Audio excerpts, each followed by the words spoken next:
রাবণের 10টি মাথা কেন? এক সময় ছিল লঙ্কার সোনালী রাজপ্রাসাদে এক রাজা বাস করতেন। নাম তার রাবণ।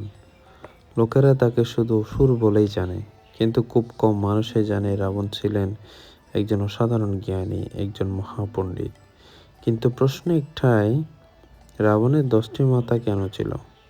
সে কি সত্যিই 10 মাথা ছিল, নাকি এর পিছনে লুকিয়ে আছে গভীর সত্য? শোনা যায় রাবণের 10টি মাথা ছিল তার 10 রকম জ্ঞানের প্রতীক। 4 বেদ, 6 শাস্ত্র, সবকিছুতেই তার দখল ছিল। এই পৃথিবীর 10 দিকের মতোই তার জ্ঞান ছড়িয়ে পড়েছিল চারদিকে। কিন্তু এখানেই শেষ নয়, রাবণের 10টি মাথা ছিল মানুষের 10টি ভয়ঙ্কর দোষেরও প্রতীক। কাম, ক্রোধ, লোভ, মোহ, অহংকার, ঈর্ষা, হিংসা, মিথ্যা, ক্ষমতার নেশা আর আত্মগর্ব, এই 10টি দোষ একসাথে রাবণের হৃদয়ে বাস করত। রাবণ জানত কি ঠিক, তবুও করত কি ভুল।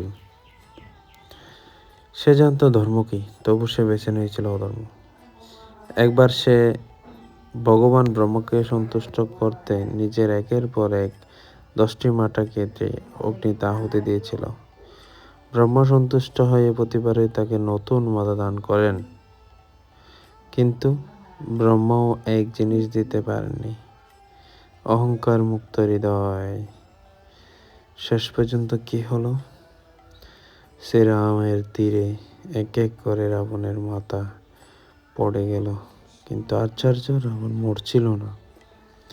কারণ যতক্ষণ না তার অহংকারের মাথা কাটছে, ততক্ষণ তার মৃত্যু অসম্ভব।